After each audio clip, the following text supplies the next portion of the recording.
Hai, Assalamualaikum. Okey, lembaga hasil LHDN tengah perhatikan bisnes korang ke? Jangan main-main, ini 3 red flag atau amaran keras yang confirm boleh buat syarikat korang kena audit dengan LHDN pada tahun 2026 ni. Yang nombor 2 tu paling ramai peniaga buat silap. Okey, dengar sini sampai habis. Okey, nombor 1, bisnes korang lapor rugi 3 tahun berturut-turut.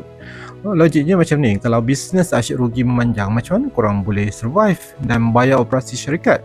LHDN akan mula syak korang sama ada sembunyikan jualan sebenar ataupun sengaja masukkan perbelanjaan peribadi dalam akaun syarikat untuk kurangkan cukai. Okay? So, nombor 2 pula, gaya hidup kayangan tapi declare cukai macam B40.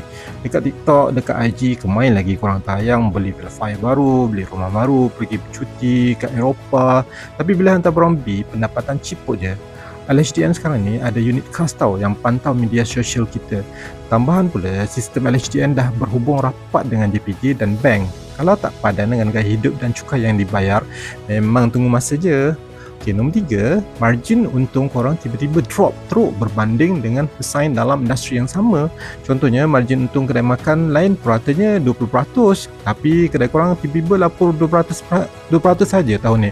Sistem AI LHDN sekarang ni sangat bijak. Kalau ada anomali atau data yang pelik macam ni, sistem akan terus angkat red flag. Jadi nasihat saya, jangan tunggu sampai surat cinta LHDN sampai depan pintu office baru nak gelabah.